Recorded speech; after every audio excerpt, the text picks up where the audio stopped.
concept for X-Men Destiny really was a collaboration between, Marvel, Activision, and Silicon Knights, and we're really trying to create something different for the universe.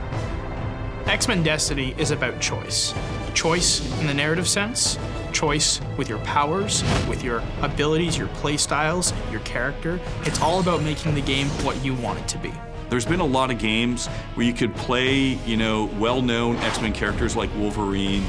So what we wanted to do was create a universe that's definitely rich with those characters, but create a style of game where you could choose your own path through those and really mold it in ways that, would make it a different experience. X-Men Destiny takes place in San Francisco. Professor Xavier is dead, mutants are missing, and the X-Men are left leaderless. Cyclops has become the new leader of the X-Men, but they're disjointed, and the Brotherhood is seeming more and more attractive. They're declaring open war on anyone who threatens mutant kind. And you play a new mutant, one of 3 characters that we've worked with Mike Carey to envision and create, of different backstories. Never before have you been able to choose different powers and different selections in a game like X-Men Destiny for a Marvel licensed game.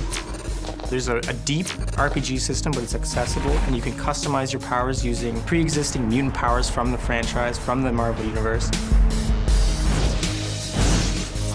We've got a lot of great talent in X-Men Destiny, acting to, bring the characters to life.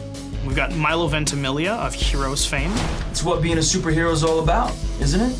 We've got Jamie Chung, fresh off of Sucker Punch. I know a lot of X-Men are upset with him, but everything he does for a reason. We wanted to make sure that this was an authentic X-Men experience from start to finish, so we wanted voice talent that could pull it off. This is a very creepy place.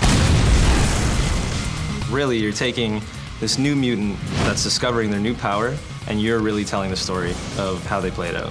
There's offensive X genes, defensive X genes, and utility. These are based on characters in the Marvel Universe. So you can get Wolverine's healing, you can have Emma Frost's diamond skin, you could have Iceman's freezing abilities. Our use of mocap for all the scenes also allowed to have some very natural movement, natural fidelity. It has a slightly realistic edge. It adds believability. The other thing I always like mocap for is you're working with a human being, you're working with an actor, and you can get something back that maybe you're not expecting.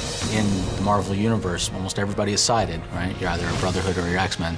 Sometimes they flop, but you have to choose. Your goal is to create this new mutant, and you really need to hear both sides of the story. You're going to choose your team, and that's the whole point. What embodies a member of the X-Men or a member of the Brotherhood of Mutants is really their ideals and their beliefs, and we really wanted to show that your character going down a certain path is an evolution of how they think and how they feel and how they behave.